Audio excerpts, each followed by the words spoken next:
औज़ु बिल्लाहि मिनश्शैतानिर्रजीम बिस्मिल्लाहिर्रहमानिर्रहीम। तो बच्चों, हमने कल क्या पढ़ा? श्री रामचंद्र जी वो कौन थे, क्या थे, उसकी कितनी रानियां थीं, कितने बेटे थे, किसको उसने अपना तख्त दिया, कौन उसका सच्चा बेटा था, ईमानदार था। तो आज हम उसके आगे पढ़ेंगे। तो क्या है?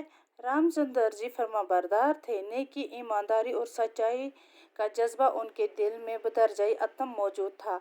अपने वालिदैन के हुक्म की तामील की और अजदिया का छोड़कर बिनबास लिए निकल पड़े। उनके हमरा उनकी बीवी सीता और भाई लक्ष्मण भी थे। जो रामचंद्र जी थे वो कायकी का बेटा था।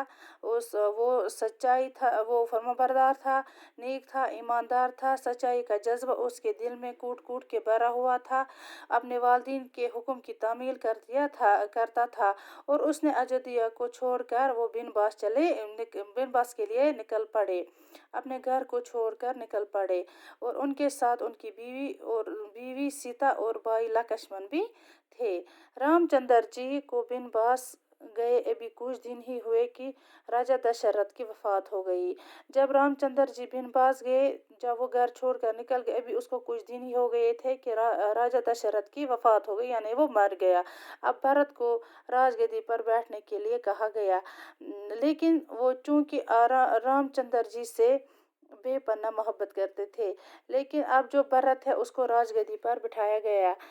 लेकिन वो रामचंद्र जी से बेपनाह प्यार करते थे, बेहद प्यार करते थे, उससे मोहब्बत करते थे, इसीलिए उन्होंने गद्दी पर बैठने से इनकार कर दिया। वो गद्दी पर नहीं बैठा। कौन? भरत। भरत गद्दी पर नहीं बैठा। वो चाहता था कि मेरा बड़ा भाई रामचंद्र जी राजगद्दी पर बैठे। वो रामचंद्र जी को ढूंढने निकल पड़े। रामचंद्र जी अपने बाप का हुक्म पूरा करना चाहते थे, इसीलिए उन्होंने भरत की फरमाइश ठुकरा दी और अयोध्या वापस आने से इनकार कर दिया। भरत को मायूसी हुई। भरत रामचंद्र जी की खड़ाऊ अपने साथ ले आए और उन्हें गद्दी पर रखकर रामचंद्र जी के नाम से राज करने लगे। क्योंकि जो भरत था उसने इनकार किया राजगद्दी पर बैठने के लिए, उसने राजगद्दी न संभाली और वो रामचंद्र जी को ढूंढने के लिए निकल पड़ा।